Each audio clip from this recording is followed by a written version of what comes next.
Um, so I have a lot on my mind. Um,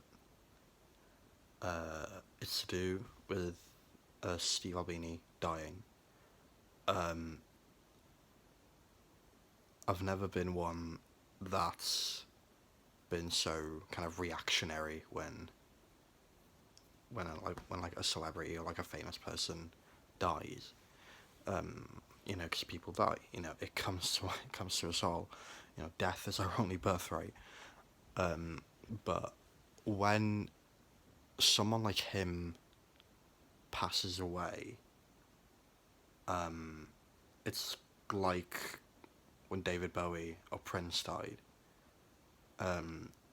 You've had these giants of music, like we've had them for so long. It's like when Stephen Hawking died. You know, those guys have been around for so long. We just accepted that. You know, they were there, and they probably were always going to be there. And so when they die, it's a genuine shock, because they're all like a part of our daily lives. And a similar thing has happened with Albini, where the guy was just such a figurehead when it came to underground music. So like noise rock and punk and math rock and post rock, all the rocks. Um, but like that kind of music, he was super anti-commercial. He had kind of edgy views that haven't aged well, but he had, before he died, he had addressed it and he had reflected that, you know, this kind of bad boy edgelord attitude, it led to a lot of people being assholes and people having, not very politically correct opinions. Uh, and he apologized for it, which I thought was cool. Um, but again, when, because Albini was, again, like, he was just like such a figure in music. Like, everyone, even if you weren't into underground music that much, you knew who Steve Albini was. He produced In Utero, Surfer Rosa, Rid of Me by PJ Harvey. All these great, incredibly influential albums. And he did a ton of unreleased and unheard of stuff as well. The guy had like a work ethic and he knew what he wanted to do.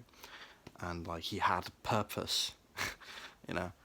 And so I think what this has led me to kind of theorize is that when someone like Albini or Bowie or Prince or even like recently we had God, my hands are really shaky.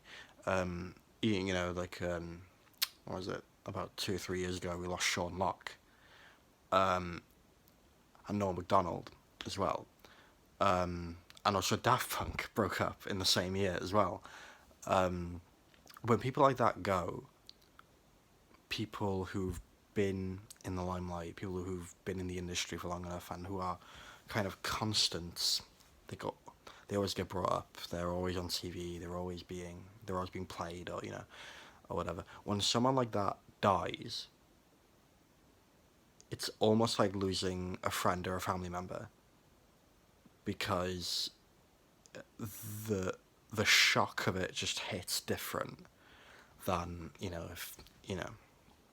if any old other celebrity died. And that sounds really dehumanizing, but you get what I mean.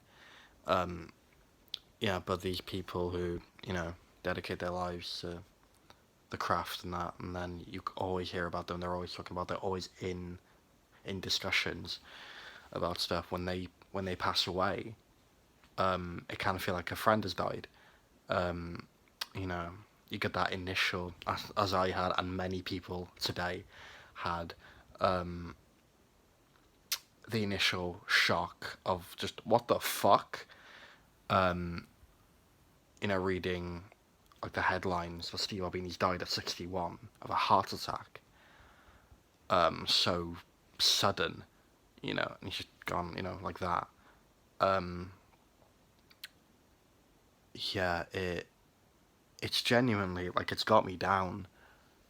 Like like genuinely, I think most people in the underground genuinely they're gonna go through grief because of this. Because again, Albini was a legend, and you have to kind of come to terms sometimes on the same day from that kind of shock that you have to come to terms with the fact that, well, they're not coming back. That's it. You know, there's never going to be another album produced by Steve Albini. There's never going to be another Norm Macdonald live set. Sean Locke isn't going to write another joke. Daft Punk aren't really, although the Daft Punk thing, there's like a lost album, but you know, whatever. You get the point. You have to kind of accept it that Steve Albini is no longer with us, and that really, really fucking sucks. Um, yeah, rest in peace, man. I yeah, it's rest in peace, Steve Albini.